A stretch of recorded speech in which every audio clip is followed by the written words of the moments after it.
ಎಲ್ರಿಗೂ ನಮಸ್ಕಾರ. ಭಾರತ ಎಂಬ ಹೆಸರು ಹೇಗೆ ಬಂದಿದೆ ಅಂತ ನೋಡೋಣ ಬನ್ನಿ.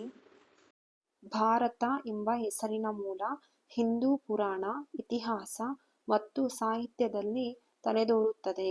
ಭಾರತೀಯ ಪುರಾಣ ಮತ್ತು ಮಹಾಕಾವ್ಯಗಳ ಪ್ರಕಾರ ಈ ದೇಶದ ಹೆಸರಿಗೆ ಸಂಬಂಧಿಸಿದ ಎರಡು ಪ್ರಮುಖ ವಿವರಗಳಿವೆ. ಮೊದಲನೆಯದು ಭರತ ರಾಜನಿಂದ.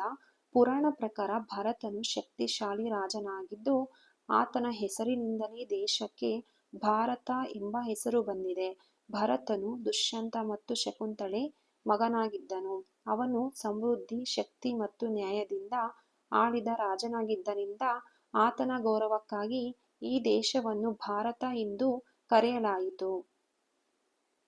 ಎರಡನೆಯದು ಭಾರತ ವಂಶದಿಂದ. ಮಹಾಭಾರತ ಎಂಬ ಮಹಾಕಾವ್ಯದಲ್ಲಿ ಉಲ್ಲೇಖವಾಗಿರುವಂತೆ ಪಾಂಡವರು ಮತ್ತು ಕೌರವರು ಭಾರತ ವಂಶದವರಾಗಿದ್ದರು. ಈ ವಂಶದ ರಾಜರು ಮತ್ತು ರಾಜಧಾನಿಗಳನ್ನು ಭಾರತ ಎಂದು ಕರೆಯಲಾಯಿತು ಮತ್ತು ಮುಂದುವರಿದ ಇಡೀ ದೇಶವನ್ನೇ ಭಾರತ ಎಂದು ಕರೆಯಲಾಗುತ್ತಿದೆ.